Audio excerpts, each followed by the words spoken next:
ജന്മഭൂമി പ്രധാന വാർത്തകൾ വായിക്കുന്നത് ഗീത PV. നെതന്യാഹുവുമായി മോദി ചർച്ച നടത്തി. ന്യൂഡൽഹി. സമാധാനം പുനഃസ്ഥാപിക്കുന്നതിന് പിന്തുണ നൽകാൻ ഭാരതം തയ്യാറാണെന്ന് പ്രധാനമന്ത്രി നരേന്ദ്രമോദി ഇസ്രായേൽ പ്രധാനമന്ത്രി ബെഞ്ചമിൻ നെതന്യാഹുവിനെ അറിയിച്ചു. നെതന്യാഹുവും മോദിയും ഇന്നലെ ഫോണിൽ സംസാരിച്ചു. പശ്ചിമേഷ്യയിലെ സമീപകാല സംഭവ വികാസങ്ങളെക്കുറിച്ച് നെതന്യാഹു നരേന്ദ്രമോദിയോട് വിശദീകരിച്ചു. സംഘർഷം തടയുന്നതിനും ബന്ദികളെ സുരക്ഷിതമായി മോചിപ്പിക്കുന്നതിനും വേണ്ടി പ്രവർത്തിക്കേണ്ടതിന്റെ ആവശ്യകതയെക്കുറിച്ച് മോദി ഓർമ്മിപ്പിച്ചു. ഭാരതവും ഇസ്രായേലും തമ്മിലുള്ള തന്ത്രപരമായ പങ്കാളിത്തം കൂടുതൽ ശക്തിപ്പെടുത്തുന്നതിന് വിവിധ വിഷയങ്ങൾ ഇരു നേതാക്കളും ചർച്ച ചെയ്തു. റോഷ് ഹഷാനയുടെ വേളയിൽ നെതന്യാഹുവിനും ലോകമെമ്പാടുമുള്ള ജൂത ജനതയ്ക്കും മോദി ആശംസകൾ നേർന്നു. ജമൈക്കയുമായുള്ള ബന്ധം ചരിത്രപരം. മോദി. ന്യൂഡൽഹി. ഭാരതവും ജമൈക്കയും തമ്മിലുള്ള ബന്ധത്തെ പ്രശംസിച്ച് പ്രധാനമന്ത്രി നരേന്ദ്രമോദി. ചരിത്രത്തിലും സംസ്കാരത്തിലും ഊന്നിയ ബന്ധമാണ് ഇരു രാജ്യങ്ങളും കൈമാറുന്നതെന്ന് പ്രധാനമന്ത്രി പറഞ്ഞു. ജമൈക്കൻ പ്രധാനമന്ത്രി ആൻഡ്രൂ ഹോൾസെനസുമായി കൂടിക്കാഴ്ച നടത്തിയ ശേഷമായിരുന്നു പ്രധാനമന്ത്രിയുടെ വാക്കുകൾ. ജമൈക്കൻ പ്രധാനമന്ത്രി ആൻഡ്രൂ ഹോൾസെനസിനെ ഭാരതത്തിലേക്ക് ഞാൻ സ്വാഗതം ചെയ്യുന്നു. ജമൈക്കയും ആൻഡ്രൂ ഹോൾസെനസും ദീർഘകാല സുഹൃത്തുക്കളുമാണ്. അദ്ദേഹത്തെ ഒരുപാട് തവണ കാണാനുള്ള അവസരവും ഭാഗ്യവും ഇതിനു മുൻപും എനിക്ക് ലഭിച്ചിട്ടുണ്ട്.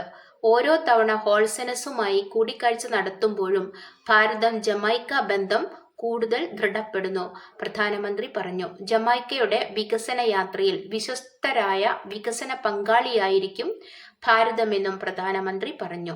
4 സിദ്ധകളിലാണ് ഇരു രാജ്യങ്ങളുടെയും ബന്ധം. Culture, cricket, Commonwealth, CARICOM Caribbean community എന്നിവ ജമൈക്കയുമായുള്ള സഹകരണം തുടരുമെന്നും പ്രധാനമന്ത്രി വ്യക്തമാക്കി. തീരപ്രദേശങ്ങളിൽ ഇന്ന് ജനകീയ ശുചീകരണം.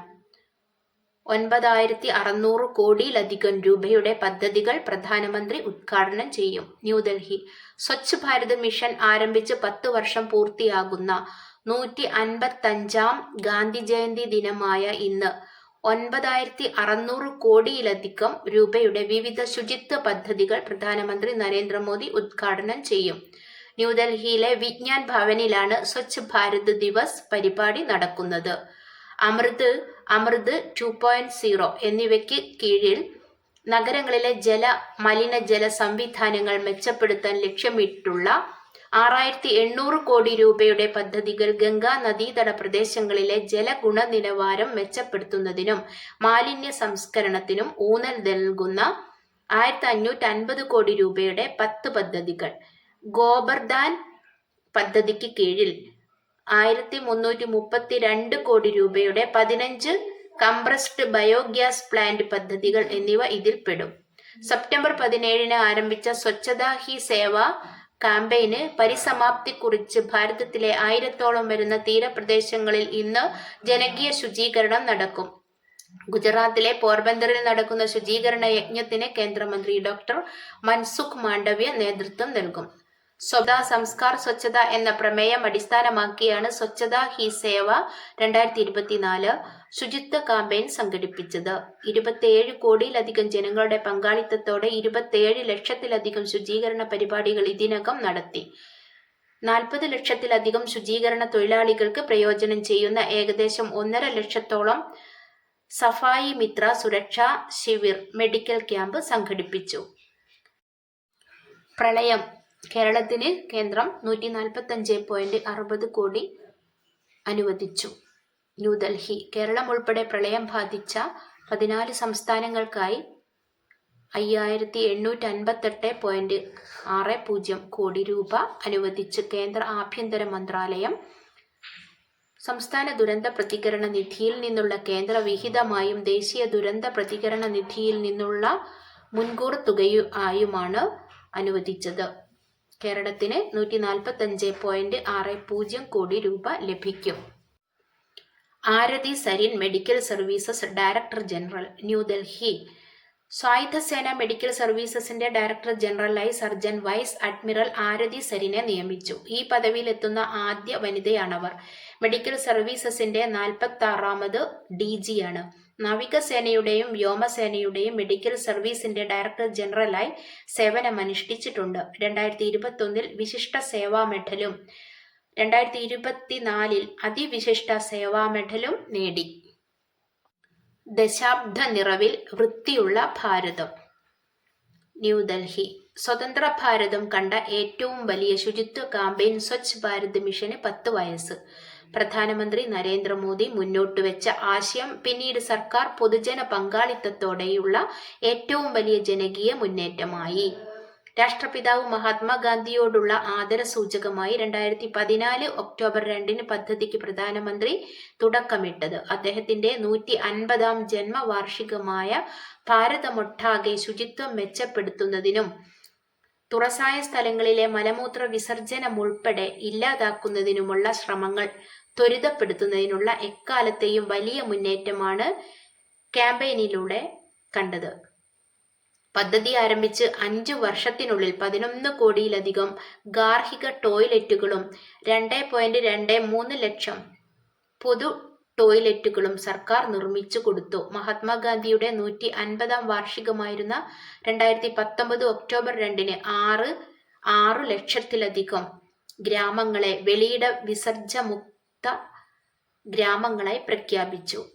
ശുചീകരണത്തിൽ രാജ്യവ്യാപകമായുണ്ടായ വൻ ജനപങ്കാളിത്തത്തിന്റെ ഫലമായി ആഗോളതലത്തിൽ തന്നെ ഏറ്റവും വലിയ ശുചിത്വ പ്രസ്ഥാനമായി സ്വച്ഛ് ഭാരതിനെ അടയാളപ്പെടുത്തി. പൊതുജനാരോഗ്യവും ശുചിത്വവും മെച്ചപ്പെടുത്തുന്നതിന് ഭാരത സർക്കാരിന്റെ വിവിധ മന്ത്രാലയങ്ങളുടെയും ദശലക്ഷക്കണക്കിന് പൗരന്മാരുടെയും ശ്രമങ്ങളെ സമന്വയിപ്പിക്കുന്ന മാറ്റത്തിന്റെ വഴികാട്ടിയായി സ്വച്ഛ് ഭാരത് മിഷൻ. KSRTCയെ അവഗണിച്ച് സർക്കാർ ഭീമഹർജി നൽകി. കോഴിക്കോട്. KSRTCയുടെ പ്രതിസന്ധിക്ക് പരിഹാരം കാണണമെന്നാവശ്യപ്പെട്ട് സർക്കാരിലേക്ക് ഭീമഹർജി നൽകി. പെൻഷനേഴ്സ് KSRTCയിലെ 43,000-ത്തിലധികം വരുന്ന പെൻഷൻകാർ അനുഭവിക്കുന്ന ദുരിതങ്ങൾക്ക് ശാശ്വത പരിഹാരം കാണണമെന്നാവശ്യപ്പെട്ട് KSRTC പെൻഷനേഴ്സ് മലബാർ സോൺ ഭാരവാഹികളാണ് 1500 പെൻഷൻകാർ ഒപ്പുവെച്ച ഭീമഹർജി ജനപ്രതിനിധികൾക്കും അധികൃതർക്കും സമർപ്പിച്ചത്. പെൻഷൻ മുടങ്ങുന്നതിനു പുറമെ പെൻഷൻ പരിഷ്കരണം നടത്താതെ KSRTCയെ അവഗണിക്കുന്ന നയമാണ് സർക്കാർ തുടരുന്നതെന്നും സംഘടന ആരോപിച്ചു. നവരാത്രി ആഘോഷം 3 മുതൽ 13 വരെ. Kozhikode. Swathi Thirunal Kalakendram trust music therapy foundation Navaratri നൃത്ത സംഗീത മഹോത്സവം 3 മുതൽ 13 വരെ നടത്തുന്നതായി മാനേജിംഗ് ട്രസ്റ്റി കൈതപ്രം ദാമോദരൻ നമ്പൂതിരി വാർത്താ സമ്മേളനത്തിൽ അറിയിച്ചു. 4 വൈകിട്ട് 5 കേരള ഹൈക്കോടതി ജസ്റ്റിസ് PV കുഞ്ഞികൃഷ്ണൻ പരിപാടി ഉദ്ഘാടനം ചെയ്യും. കൈതപ്രം ദാമോദരൻ നമ്പൂതിരി അധ്യക്ഷനാകും. എല്ലാ ദിവസങ്ങളിലും വൈകുന്നേരം 6 മുതൽ നൃത്ത സംഗീത സദസ്സുകളും സംഘടിപ്പിക്കും. 13 രാവിലെ 7:30 മുതൽ കുട്ടികളെ എഴുത്തിനിരുത്തൽ, തുടർന്ന് അനിത ഭട്ടതിരിപ്പാട് അവതരിപ്പിക്കുന്ന വയലിൻ പ്രോഗ്രാം, സ്വാതി തിരുനാൾ കലാകേന്ദ്രം വിദ്യാർത്ഥികളുടെ സംഗീത ആരാധന പരിപാടികളും നടക്കും. കോഴിക്കോട്. കാശ്യപ വേദ റിസർച്ച് ഫൗണ്ടേഷന്റെ ആഭിമുഖ്യത്തിൽ കോഴിക്കോട് വേദക്ഷേത്രത്തിൽ 10 ദിവസം നീണ്ടുനിൽക്കുന്ന നവരാത്രി ആഘോഷം 3 മുതൽ 13 വരെ നടക്കുന്നു. നവരാത്രി ആഘോഷങ്ങളുടെ സംസ്ഥാനതല ഉദ്ഘാടനം 3 രാവിലെ 8:30 കോഴിക്കോട് വേദക്ഷേത്രത്തിൽ ആചാര്യ ശ്രീ രാജേഷ് നിർവഹിക്കും. രാവിലെ 7:30 വൈകിട്ട് 5 മന്ത്രവേദ പാരായണം, മഹാസരസ്വതി യജ്ഞം, പ്രസാദ വിതരണം ചടങ്ങുകളിലൂടെയാണ് ആഘോഷം നടക്കുക. 13 രാവിലെ 7:30 ഗ്രന്ഥപൂജ, മന്ത്രവേദ പാരായണം, മഹാസരസ്വതി യജ്ഞം, വിദ്യാരംഭം, പ്രസാദ വിതരണം എന്നിവയും നടക്കും. പ്രിന്റിംഗിന് പണമില്ല, ലൈസൻസും RCയും ഡിജിറ്റലാക്കി. തിരുവനന്തപുരം. പ്രിന്റിംഗ് കമ്പനിക്ക് നൽകാൻ പണമില്ലാതായതോടെ ലൈസൻസും RC ബുക്കും ഡിജിറ്റലാക്കി ഗതാഗത വകുപ്പ്. ആവശ്യപ്പെടുന്നവർക്ക് മാത്രമാകും കാർഡുകൾ നൽകുക. കാർഡ് വേണ്ടവർ 200 രൂപ അടയ്ക്കണം. മറ്റുള്ളവർക്ക് ഡിജിറ്റൽ പകർപ്പ് ഉപയോഗിക്കാം. കേന്ദ്ര സർക്കാരിന്റെ ഡിജിറ്റൽ പ്ലാറ്റ്ഫോമുകളായ പരിവാഹൻ, ഡിജി ലോക്കർ എന്നിവയിൽ RC ലൈസൻസ് ഡിജിറ്റൽ പ്രിന്റ് ലഭിക്കും. ആദ്യഘട്ടത്തിൽ ഡ്രൈവിംഗ് ലൈസൻസിന്റെയും 2ാം ഘട്ടത്തിൽ RC ബുക്കിന്റെയും പ്രിന്റിംഗ് ആണ് നിർത്തലാക്കുന്നത്. 6 വർഷം മുമ്പേ കേന്ദ്രം പരിവാഹൻ വഴിയുള്ള ഡിജിറ്റൽ പകർപ്പിന് നിയമസാധുത നൽകിയതാണ്. എന്നാൽ കോടികളുടെ അഴിമതി തുടരുന്നതിനായി സംസ്ഥാനത്ത് പ്രിന്റിംഗ് തുടരുകയായിരുന്നു. ഇന്ന് മഹാത്മാഗാന്ധിയുടെ 155-ാം ജന്മദിനം. സർവോദയ ദർശനം വ്യാഖ്യാനവും പ്രയോഗവും എം പീതാംബരൻ മാസ്റ്റർ.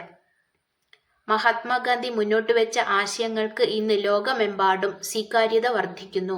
പരിസ്ഥിതി, സമാധാനം, സമത്വം, ചൂഷണരഹിത സമ്പദ് വ്യവസ്ഥ, ജനശക്തി, അധികാരം എന്നിവയെക്കുറിച്ചുള്ള ചർച്ചകളിലെല്ലാം ഗാന്ധിയൻ സർവോദയ ആശയങ്ങൾ സജീവമാകുന്നു. എന്നാൽ ഈ ആശയങ്ങൾ ഗാന്ധിജി മുന്നോട്ടുവെച്ച ചിന്തകളും പ്രവർത്തന പദ്ധതികളും ആണെന്ന് തിരിച്ചറിയാനും വ്യാഖ്യാനിക്കാനും വർത്തമാനകാല സമൂഹത്തിന് പലപ്പോഴും സാധിക്കുന്നില്ല. സ്വാതന്ത്ര്യാനന്തര ഭാരതത്തിലെ ഭരണകൂടങ്ങൾ നടപ്പാക്കിയ പല നയപരിപാടികളും ഗാന്ധിയൻ തത്വങ്ങൾക്ക് അനുസൃതമായാണെന്ന് പിന്നിട്ട 3 തലമുറകൾ തെറ്റിദ്ധരിക്കുകയും ചെയ്തു. ഈ 2 കുറവുകൾ മൂലം ഗാന്ധിജി എന്ന സമഗ്ര വിപ്ലവകാരിയെ വേണ്ടത്ര മനസ്സിലാക്കാനും സാധിച്ചില്ല. ഗാന്ധിസം എന്ന പേരിൽ ഒരു ഇസം ഉണ്ടാക്കാൻ താൻ ആഗ്രഹിക്കുന്നില്ല എന്ന് ഗാന്ധിജി തന്നെ വ്യക്തമാക്കിയിരുന്നു.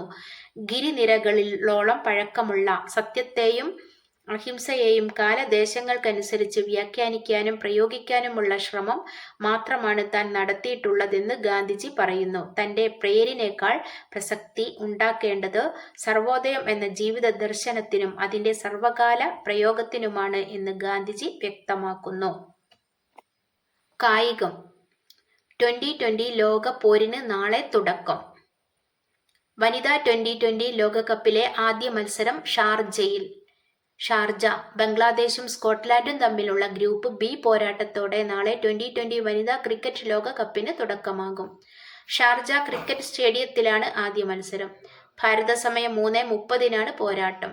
വൈകിട്ട് 7:30-ക്ക് നടക്കുന്ന രണ്ടാം പോരാട്ടത്തിൽ പാകിസ്ഥാൻ ശ്രീലങ്കയെ നേരിടും. വെള്ളിയാഴ്ചയാണ് ഭാരതത്തിന്റെ ആദ്യ അങ്കം. ഷാർജ ക്രിക്കറ്റ് ഗ്രൗണ്ടിലും ദുബായ് ഇന്റർനാഷണൽ സ്റ്റേഡിയത്തിലുമായാണ് മത്സരങ്ങൾ നടക്കുക. ഗ്രൂപ്പ് ഘട്ടങ്ങളിൽ മിക്ക ദിവസവും 2 മത്സരങ്ങൾ ഉണ്ടാകും. 18 ദിവസം കൊണ്ട് പോരാട്ടം അവസാനിപ്പിക്കാനുള്ള ഒരുക്കത്തിലാണ് മത്സരക്രമം. 2 ഗ്രൂപ്പുകളിലായി 5 വീതം ടീമുകളാണുള്ളത്. ഓരോ ഗ്രൂപ്പിലും പരസ്പരം റൗണ്ട് റോബിൻ സംവിധാനത്തിൽ ഏറ്റുമുട്ടി മുന്നിലെത്തുന്ന 2 പേർക്കേ സെമി പ്രവേശം ലഭിക്കൂ. 20-ന് ദുബായ് ഇന്റർനാഷണൽ സ്റ്റേഡിയത്തിലാണ് ഫൈനൽ. വെള്ളിയാഴ്ച ന്യൂസിലാൻഡിനെതിരെയാണ് ഗ്രൂപ്പ് എയിലുള്ള ഭാരതത്തിന്റെ ആദ്യ മത്സരം. ഞായറാഴ്ചയാണ് പാകിസ്ഥാനുമായുള്ള പോരാട്ടം. 9-ന് ശ്രീലങ്കയ്ക്കെതിരെയാണ് ഭാരതത്തിന്റെ 3-ാം മത്സരം. 13-ന് നടക്കുന്ന മത്സരത്തിൽ ഓസ്ട്രേലിയക്കെതിരെയാണ് അവസാന ഗ്രൂപ്പ് ഘട്ട പോരാട്ടം. വെസ്റ്റ് ഇൻഡീസ്, ബംഗ്ലാദേശ്, ദക്ഷിണാഫ്രിക്ക, ഇംഗ്ലണ്ട്, സ്കോട്ട്ലാൻഡ് എന്നിവരാണ് ഗ്രൂപ്പ് ബിയിലെ ടീമുകൾ. 15-ന് ഗ്രൂപ്പ് ഘട്ട മത്സരങ്ങൾ അവസാനിക്കും. 17-നും 18-നും സെമി മത്സരങ്ങൾ നടക്കും. ലോക ടെസ്റ്റ് ചാമ്പ്യൻഷിപ്പ് 1-ാം സ്ഥാനം തുടർന്ന് ഭാരതം. ദുബായ്. ബംഗ്ലാദേശിനെതിരായ ടെസ്റ്റ് പരമ്പര തീർന്നതിന് തൊട്ടു പിന്നാലെ എത്തിയ ലോക ടെസ്റ്റ് ചാമ്പ്യൻഷിപ്പ് പട്ടികയിൽ ഭാരതം 1-ാം സ്ഥാനത്ത് തുടരുന്നു. നാട്ടിലെത്തിയ ബംഗ്ലാദേശിനെതിരെ 2 മത്സരങ്ങളും സ്വന്തമാക്കാനായതോടെ ഭാരതം റാങ്ക് പട്ടികയിൽ തൊട്ടടുത്ത എതിരാളികളായ ഓസ്ട്രേലിയയേക്കാൾ 8 പോയിന്റ് മുന്നിലാണ്. അതിവേഗം ഭാരതം. ബംഗ്ലാദേശിനെ 7 വിക്കറ്റിന് തോൽപ്പിച്ചു. പരമ്പര വിജയം സമ്പൂർണം. കാൺപൂർ. ബംഗ്ലാദേശിനെതിരെ അതിവേഗ ജയവുമായി സ്വന്തം റിക്കാർഡ് തിരുത്തി ഭാരത ക്രിക്കറ്റ് ടീം. നാട്ടിൽ തുടർച്ചയായി 18 പരമ്പരകൾ വിജയിച്ചുകൊണ്ടാണ് ഭാരതം റിക്കാർഡ് നീട്ടിയെടുത്തത്. ഇക്കാര്യത്തിൽ രണ്ടാമതായുള്ള ഓസ്ട്രേലിയയ്ക്ക് നാട്ടിൽ 10 പരമ്പരകളിലെ തുടർ വിജയം നേടാൻ സാധിച്ചിട്ടുള്ളൂ. ബംഗ്ലാദേശിനെതിരെ ഇന്നലെ അവസാനിച്ച മത്സരത്തിൽ 7 വിക്കറ്റിന്റെ തകർപ്പൻ വിജയമാണ് നേടിയത്. സ്കോർ: ബംഗ്ലാദേശ് 233-146, ഭാരതം 295/9, 98/3, 17.2. ഏകദിനത്തെയും ത്രസിപ്പിക്കുന്ന തരത്തിലായിരുന്നു ഭാരതത്തിന്റെ വിജയം. ബംഗ്ലാദേശിന്റെ ശേഷിച്ച 8 വിക്കറ്റുകൾ വീഴ്ത്തിയ ശേഷം ആവശ്യമായ റൺസ് അടിച്ചെടുക്കലായിരുന്നു ടെസ്റ്റിന്റെ അവസാന ദിവസമായ ഇന്നലെ ഭാരതത്തിന്റെ അജണ്ട. 3 വീതം വിക്കറ്റുകൾ നേടിക്കൊണ്ട് ജസ്പ്രീത് ബുംറ, രവീന്ദ്ര ജഡേജ, ഓരോ വിക്കറ്റുമായി ആർ അശ്വിനും ആകാശ് ദീപും ചേർന്നാണ് ബംഗ്ലാദേശിനെ ഇന്നലെ അതിവേഗം പുറത്താക്കിയത്. 2 വിക്കറ്റ് നഷ്ടത്തിൽ 22 റൺസ് എന്ന നിലയിൽ ബാറ്റിംഗ് ആരംഭിച്ച ബംഗ്ലപ്പട 47 ഓവറിൽ 146 റൺസിൽ ഒടുങ്ങി. തലേന്ന് ക്രീസിലുണ്ടായിരുന്ന ഓപ്പണർ ഷാദ്മാൻ ഇസ്ലാം മാത്രമാണ് ബംഗ്ലാ നിരയിൽ പിടിച്ചുനിന്നത്. സംസ്ഥാന സീനിയർ ബാസ്കറ്റ് ബോളിന് കൊച്ചിയിൽ വർണ്ണാഭമായ തുടക്കം. കൊച്ചി 68ാമത് കേരള സംസ്ഥാന ബാസ്കറ്റ് ബോൾ ചാമ്പ്യൻഷിപ്പ് പുരുഷന്മാർക്കും വനിതകൾക്കുമായി കൊച്ചി റീജിയണൽ സ്പോർട്സ് സെന്ററിൽ ആരംഭിച്ചു. പുരുഷന്മാരിൽ 14ഉം വനിതാ വിഭാഗത്തിൽ 11 ജില്ലകളും ടൂർണമെന്റിൽ ഭാഗമാകും. വരുന്ന ജനുവരി 5 മുതൽ 12 വരെ ഗുജറാത്തിലെ ഭാവ്നഗറിൽ നടക്കുന്ന 74ാമത് സീനിയർ ദേശീയ ചാമ്പ്യൻഷിപ്പിന്റെ മുന്നോടിയാണ് ചാമ്പ്യൻഷിപ്പ്. തൃശൂർ മാജിക്കിനെ തകർത്ത് ഫോഴ്സ കൊച്ചിയുടെ 2ാം ജയം. ശുഭദിനം. നന്ദി.